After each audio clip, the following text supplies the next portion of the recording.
함께 있음이 기쁨입니다. 함께 축복하십니다. 축복합니다. 주님의 이름으로 축복합니다. 주님의 사랑으로 축복합니다. 축복합니다. 주님의 이름으로 축복합니다. 주님의 사랑으로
있습니다.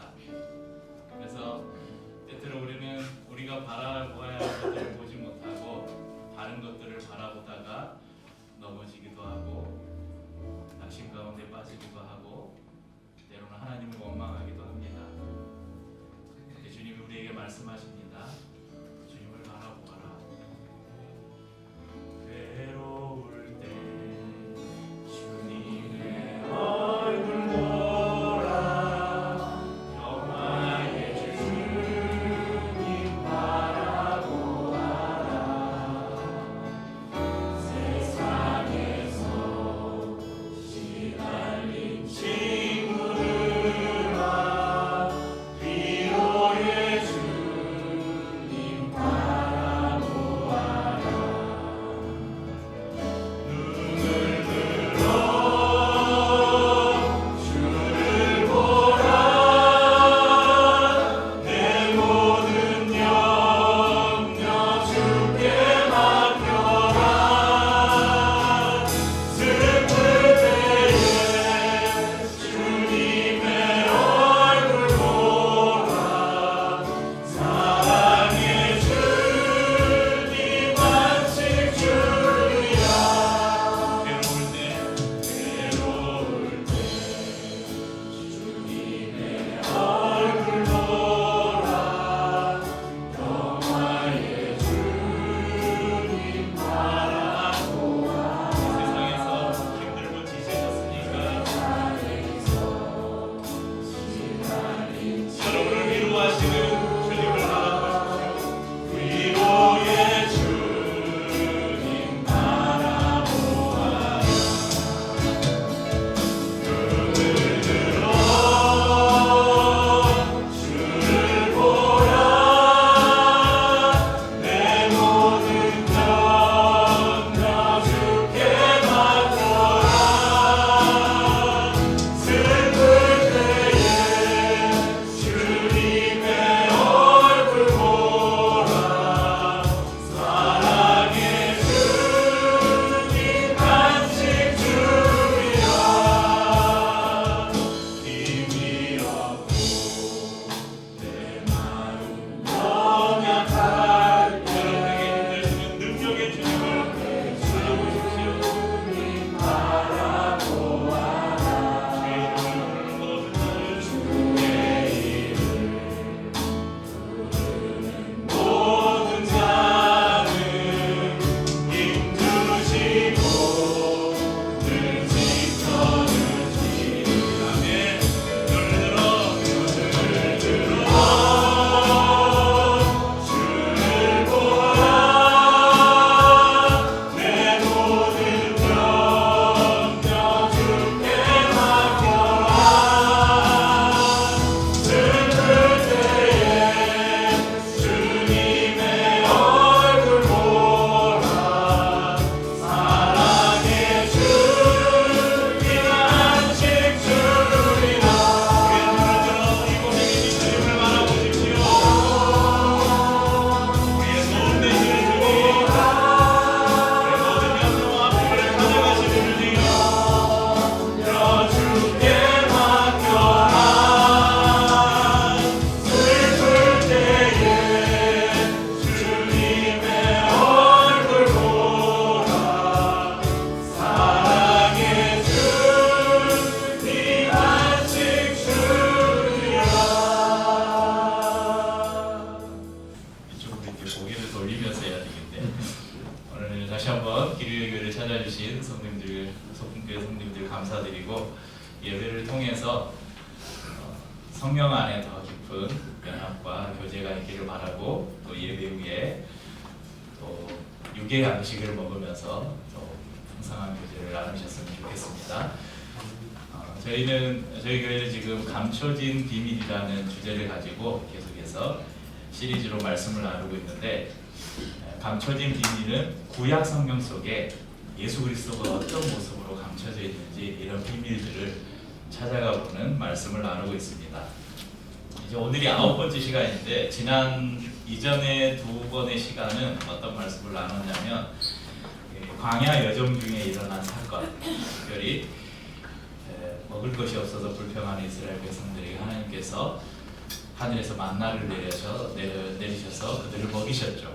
그래서 이 만나가 바로 생명의 양식으로 자신을 나타내신 예수 그리스도, 그리고 또 물이 없어서 불평할 때 하나님께서 모세를 통해서 반석을 쳐라, 내가 그것에서 물을 내겠다. 그래서 반석에서 흐르는 물을 마심으로, 반석이 누구냐? 반석이 예수 그리스도다. 그리고 그 반석에서 나오는 물, 예수님께서 나에게 오는 자는 결코 목마르지 아니할 것이다. 나를 믿는 자는 그 속에서 마르지 않는 생수가 솟아날 것이다. 그렇게 말씀을 해주시는 그 말씀을 나눴습니다. 오늘 역시 광야에서 일어난 한 사건을 통해서 그 속에 하나님께서 어떤 비밀을 감춰두셨는지 한번 찾아가 보도록 하겠습니다. 오늘 저희가 읽은 4절 말씀은 이렇게 시작합니다. 백성이 호르산에서 출발하여 홍해 길을 따라 에돔 땅을 우회하려 하였다가 길로 말미암아 백성의 마음이 상하니라.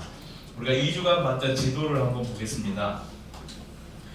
제일 처음에 저희 파란색 화살표가 있는 저곳에서 그 만나를 하나님께서 내리시고, 그 다음에 르비딤에서 반석을 쳐서 물을 내시는 하나님께서 기적을 베푸셨습니다. 이제 저 별표가 있는 호르산에서 일어난 일인데,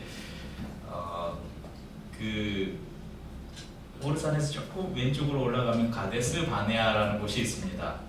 우리 성도님들은, 소품교회에서 오신 성도님들은 대부분 너무나 잘 아실 테고, 우리 기류회교회 성도님들 중에는 처음 들어보신 분들이 여러 분 계실 거예요. 이 가데스 바네아에서 어떤 일이 있었냐면, 이 가나안으로 정탐꾼을 보내죠. 저 바로 위로 올라가면 가나안이 있잖아요. 정탐꾼 12명의 지파별로 한 명씩 대표를 뽑아서 정탐꾼을 보냈습니다. 그리고 그 정탐꾼들이 돌아와서 보고를 하죠. 그런데 이 보고가 두 가지로 갈립니다. 10명의 정탐꾼들은 정말 그 땅은 풍요롭습니다. 젖과 꿀이 흐르는 땅이 맞습니다. 그런데 그곳의 성읍은 너무 견고합니다. 그리고 그곳에는 아낙 자손들이 살고 있는데 기굴이 장대해서 그 앞에 우리를 비교해 보니까 우리가 마치 메뚜기와도 같습니다. 절대 그곳은 우리가 들어갈 곳이 못 됩니다. 이런 보고를 합니다. 하지만 두 사람, 여호수아와 갈렙은 정반대의 보고를 하죠. 하나님이 기뻐하시면 반드시 그 땅을 우리에게 주실 것입니다. 여호와를 거역하지 마십시오. 그들을 두려워하지 마십시오. 그들은 우리의 먹이, 다른 말로 하면 밥입니다. 올라가서 그곳을 취합시다. 여러분, 10대 2의 싸움이니까 백성들이 누구에게 기우겠습니까? 10명의 그 부정적인 보고에 백성들이 기울죠. 그래서 또 하나님을 원망하고 모세를 원망합니다. 하나님은, 그래, 너희들이 믿는 그대로 내가 해줄게. 그곳이 너무 견고하고 가나안인들이 너무 크고 장대해서 두려워? 그러면 지금 너희들 마음속에 그렇게 저곳은 우리가 갈 곳이 못 돼, 다시 애국으로 돌아가자, 그렇게 마음먹은 사람들 광야에서 다 죽을 때까지 내가 너희들 땡땡이를 돌릴 거야. 그래서 이제 다시 땡땡이를 돌리는 거예요. 그냥 가데스 바네아에서 바로 들어가면 가나안으로 갈 수 있는데, 민수기 20장 14절부터 보면 모세가 이 가데스에서 에돔 왕에게 사신을 보냅니다. 그러니까 가나안으로 가는 길이 막혔잖아. 하나님께서 다른 길로 이제 인도를 하시잖아요. 근데 그 내려가려고 하는 길에 에돔이라는 나라가 있었어요. 그래서 이 모세가 사신을 보내서 자초지죠. 우리가 어떻게 애굽에서 나왔고 어떤 길을 걸어왔는지를 설명하면서 에돔 땅을 좀 지나가도록 허락을 해주십시오. 이 에돔 땅에는 왕의 대로라고 하는 저 분홍색으로 저 위로 그어져 있는 아주 무역의 길이 넓고 아주 좋은, 그래서 무역이 이루어지는 왕의 대로가 있었어요. 저곳으로 올라가면 빠르잖아요. 편하고. 그래서 이 길을 열어주시면 저희가 에돔 지역에 있는 밭이나 포도원에는 절대 들어가지 않겠습니다. 우물에 물도 마시지 않겠고, 혹시 짐승들이 모르고 물을 마시면 저희가 값을 지불하겠습니다. 왕의 큰 길로만 가고 절대 옆으로 세지 않겠습니다. 그런데 에돔 왕은 이것을 단칼에 거절합니다. 오히려 군사를 대동하고 이스라엘과 전쟁을 버릴 심산으로 이스라엘을 막습니다. 결국 이스라엘은 길을 돌려서 호르산으로 이동을 하게 됩니다. 이 호르산에서 아론이 죽어요. 그래서 아론을 그곳에 장사하고 30일 동안 이스라엘 백성들이 애곡을 한 이후에 다시 출발합니다. 이제 출발하려니 백성들의 그 마음이 어떻겠어요? 야, 이제 우리가 또 이 광야 생활을 해야 되는구나. 곧 끝날 줄 알았는데 또 이 광야를 걸어야 되는구나. 그러면서 하나님을 향한 그리고 모세를 향한 원망의 깊이가 더 깊어집니다. 오늘 4절 말씀에서 이스라엘 백성들의 마음이 상한 이유가 바로 이 길 때문이었다고 말씀합니다. 왜 우리를 이끌어내 이 광야에서 죽게 하는가? 이곳에는 먹을 것도 없고 마실 물도 없도다. 심지어는 이런 표현을 해요. 우리 마음이 하찮은 음식을 싫어하노라. 이 나쁜 사람들 아니에요. 불과 성경 몇 장만 넘겨보면 하늘에서 매일 새롭게 내려오는 만나를 먹었고 반석에서 물을 내어 마셨는데 지금 이들이 이곳까지 올 수 있었던 힘이 뭐였어요? 만나 먹고 매일 만나 먹고 반석에서 내는 물 마시면서 왔잖아요. 그런데 뭐라고 해요? 이곳에는 먹을 것도 없고 물도 없다. 이 하찮은 음식을 우리가 싫어한다. 성도님들, 저는 이 이스라엘의 역사를 이렇게 보면서 야, 이 사람들이 왜 이렇게 멍청하지? 어떻게 그렇게 놀라운 하나님의 기적을 이렇게 경험하고도 또 원망을 하지? 한번 성도님들 이스라엘 백성들의 입장이 돼서 한번 생각을 해보세요. 애굽에 살고 있었어요.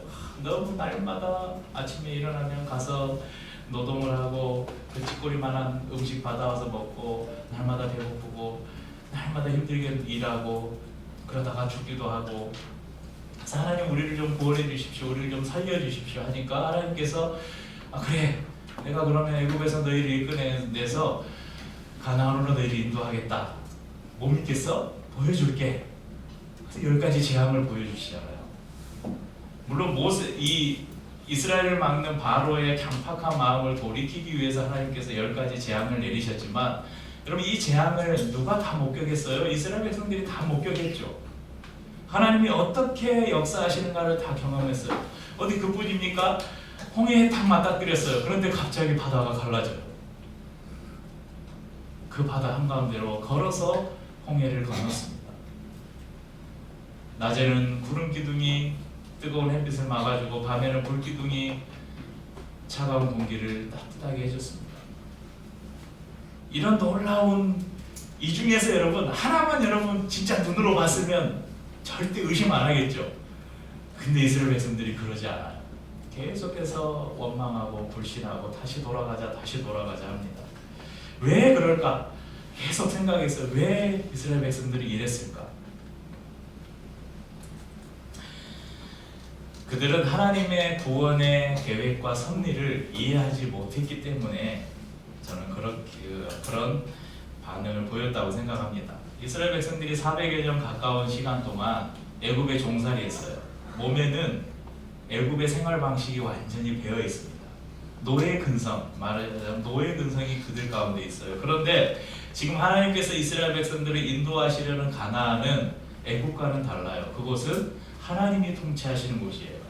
하나님이 내가 너희를 직접 다스리겠다 말씀하시는 곳이에요. 그렇다면 그곳은 애굽의 파라오의 통치 방식이 아니라 하나님의 통치 방식에 우리를 맡겨야 돼요. 지금 그들이 걷고 있는 이 광야는 옛 습관, 노예로 살던 시절의 습관을 버리고 새로운 삶의 방식, 하나님 나라의 삶의 방식을, 그분의 통치 방식을 배우는 곳이에요. 그런데 이스라엘 백성들은 그것을 이해하지 못한 거예요. 여러분 옛날 우리의 습관을 바꾸려면 얼마나 힘들어요. 그래서 우리가 작심삼일 뭐 이런 말도 있잖아요. 우리에게 한번 배어있는 습관을 바꾸는 게 여간한 노력을 필요로 하는 것이 아닙니다. 그런데 하물며 이스라엘 백성들은 어떻겠어요? 이스라엘 백성들은 아마 그랬을 거예요. 애굽에서 나가기만 하면 이제 우리는 만사형통이다. 우리에게는 막 이 천국이 이제 펼쳐져 있을 것이다. 그런데 아니에요. 제가 우리 성도님들에게는 출애굽 여정은 우리 인생을 표현해주는 아주 좋은 그림자라고 말씀을 드렸습니다.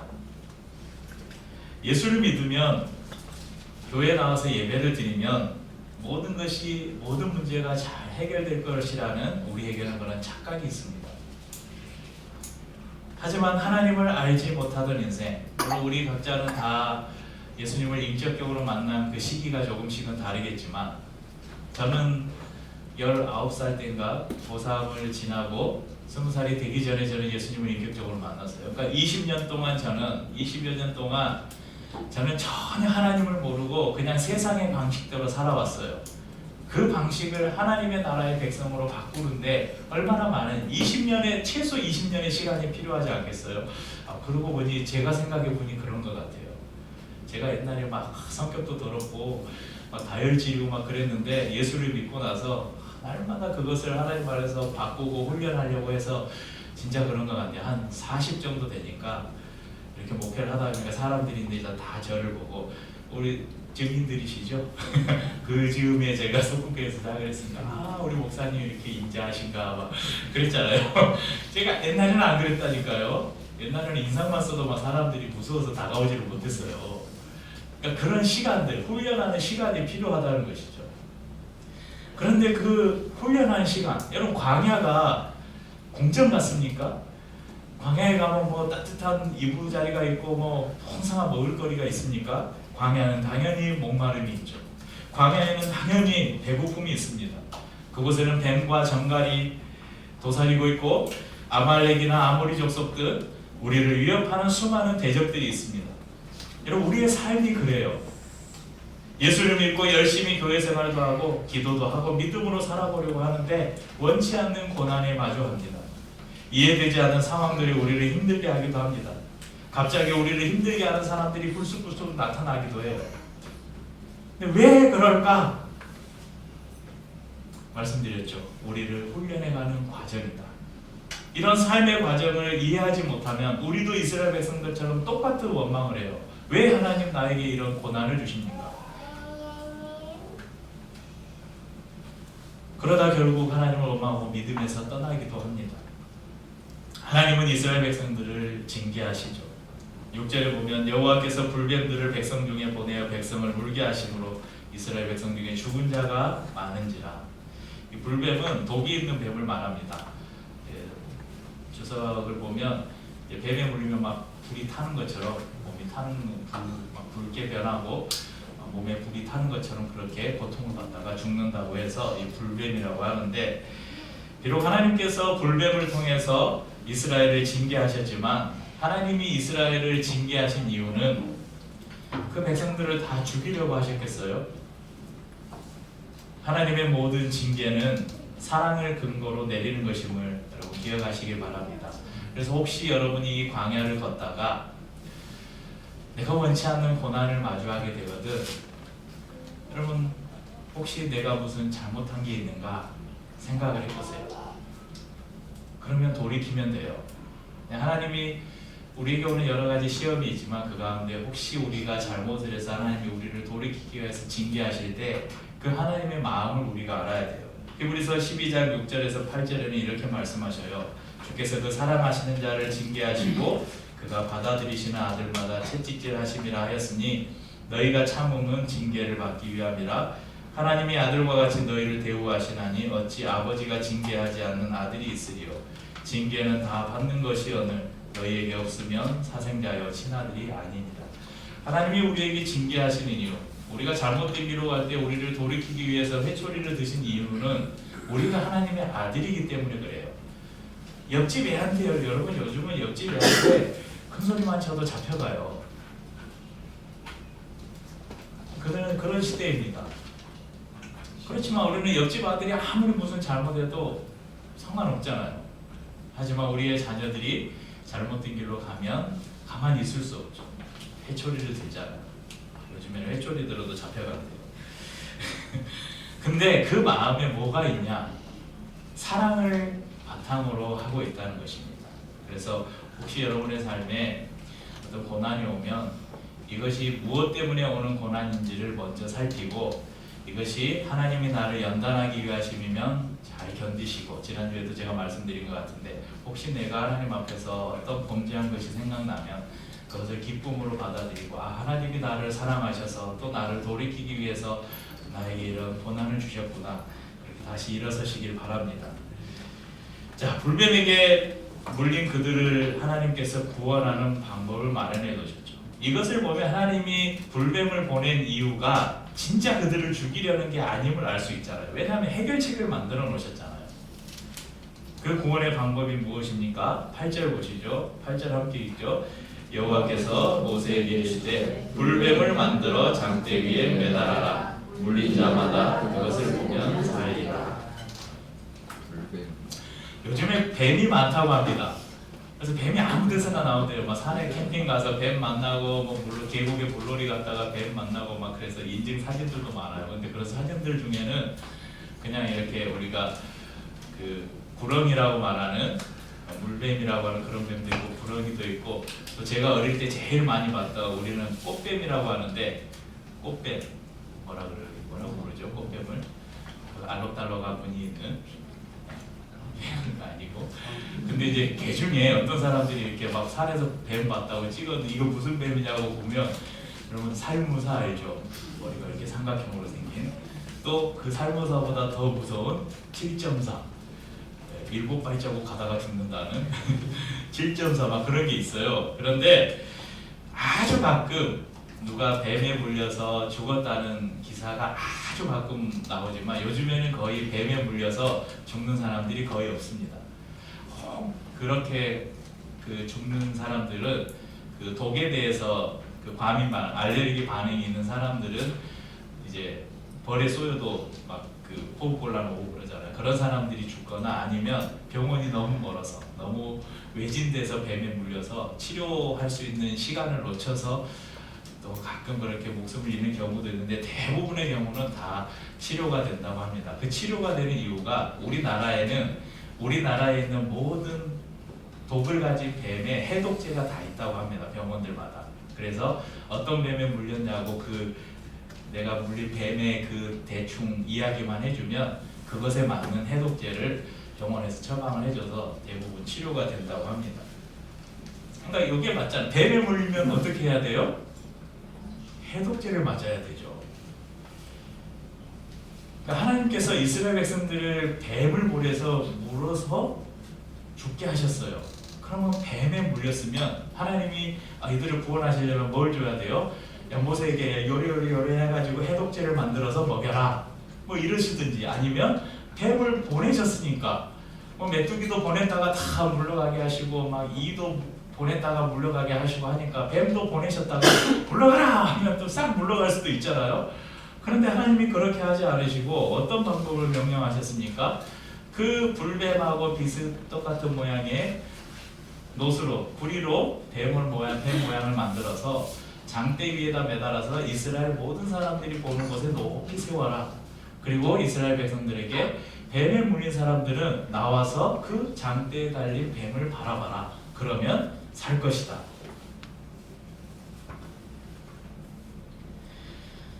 구절 말씀을 보면 그 말씀에 순종한 모든 이스라엘 백성들은 살았다고 기록하고 있습니다. 하나님께서 왜 이런 독특한 방법을 사용하셨을까? 지난주에도 말씀드린 것처럼 우리가 성경을 보다가 왜 이런 일을 하나님께서 하셨지? 왜 이런 사건이 있었지? 의문이 드는 그런 사건들은 하나님께서 분명히 그 사건을 통해서 주시려고 하는 메시지가 담겨 있다는 것을 기억하셔야 합니다. 제가 벌써 9번째 숨겨진 비밀 시리즈를 나누고 있으니까 이제 우리 성도님들은 바로 짐작할 수 있잖아요. 이 장대에 녹뱀을 단 이 사건은 뭔가 지금 하나님께서 뭔가를 숨겨두신 장치라는 걸 바로 이제 직감을 하시잖아요. 그럼 이 장대에 달린 뱀이 무엇을 상징하는가?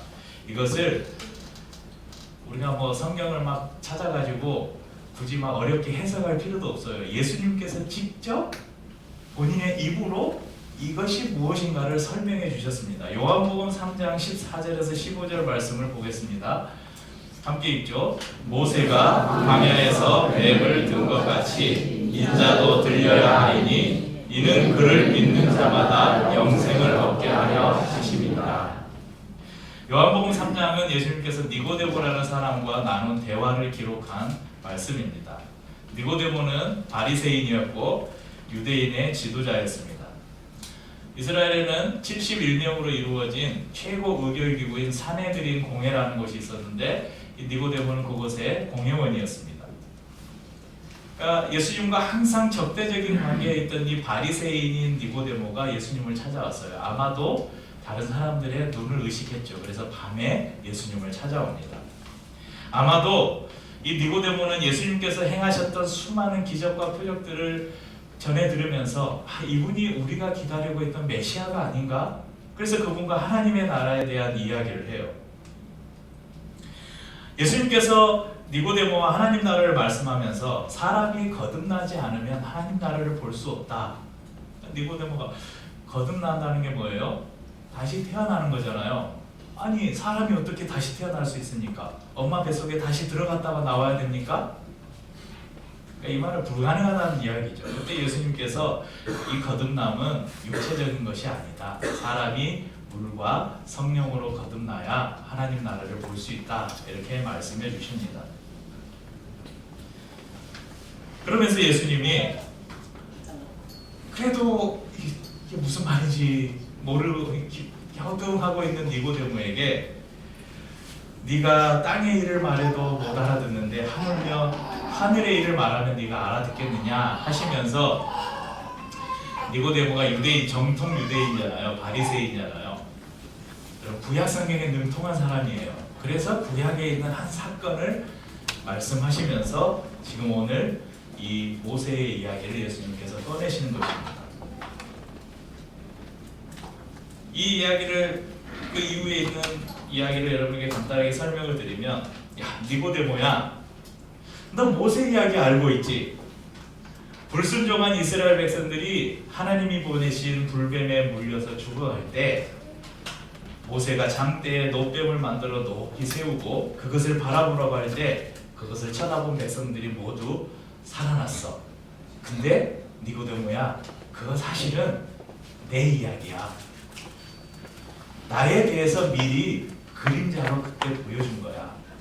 이렇게 예수님이 니고데모에게 말씀하시는 말씀이에요.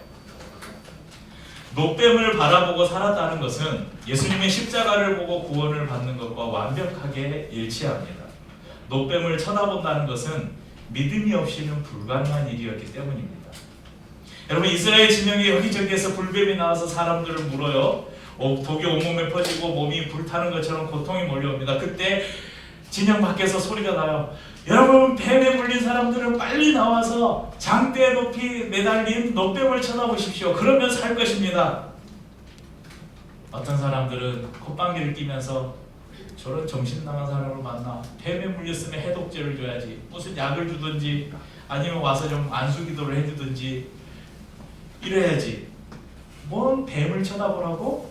콧방귀를 낀 사람들은 어떻게 됐을까요? 다 죽었겠죠. 그런데 정말 그럴까? 정말 노뱀을 바라보면 그 뱀을 바라보면 살 수 있을까? 그래 믿져야 본전이지. 그러면서 그 고통스러운 몸을 이끌고 기어 나와서라도 그 뱀을 본 사람들은 다 어떻게 됐다고요? 살았습니다. 우리의 구원도 마찬가지입니다. 여러분 돈 얼마 내면 여러분 구원받을 수 있습니다. 그러면 더 잘 믿을걸요.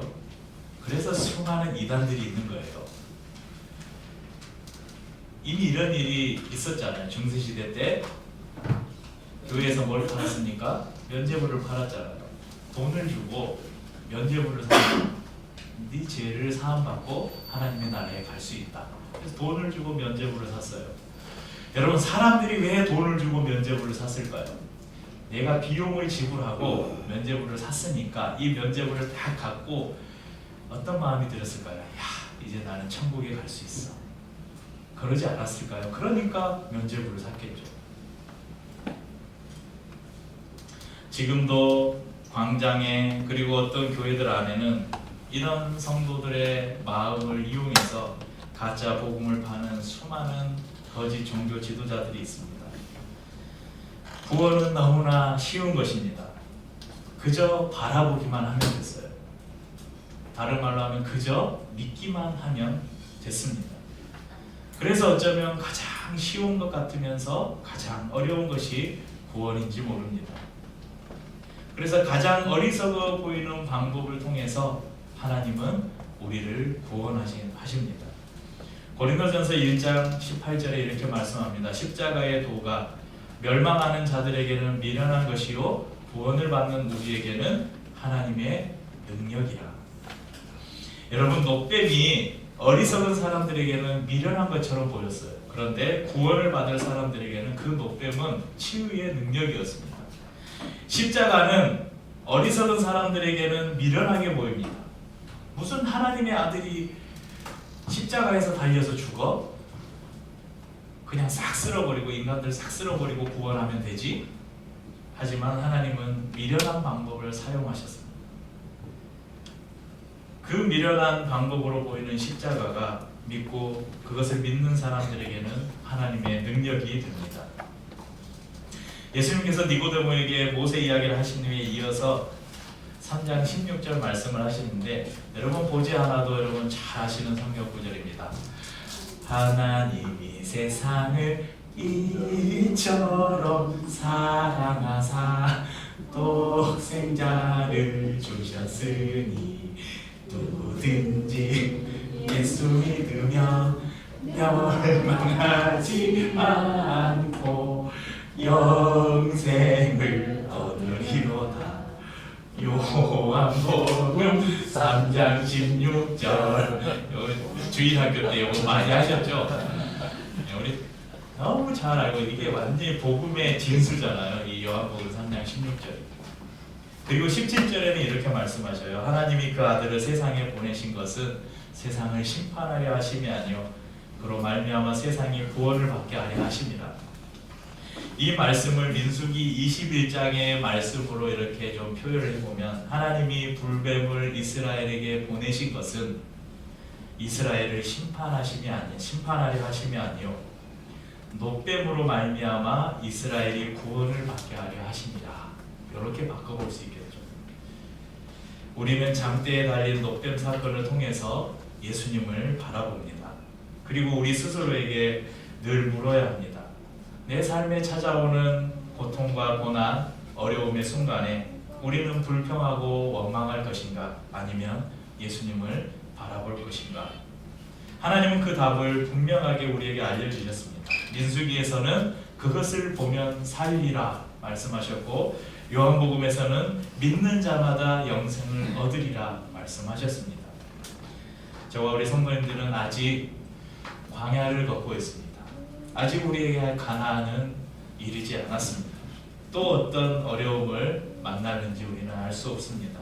사탄이 어떻게 우리를 유혹하고 공격해 올지 알 수 없습니다. 하지만 우리에게 주어진 그 승리, 최후 승리를 얻기까지 여러분 주님의 십자가를 붙드시기 바랍니다. 주님이 주실 빛난 면류관을 우리가 얻을 때까지 광야에 높이 들려졌던 녹뱀처럼 갈보리 언덕 위에 세워졌던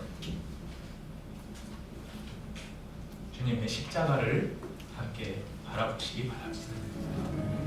찬양하겠습니다. 찬양하고 성찬을 나누겠습니다.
안에서 역사하실 주님을 기대합니다.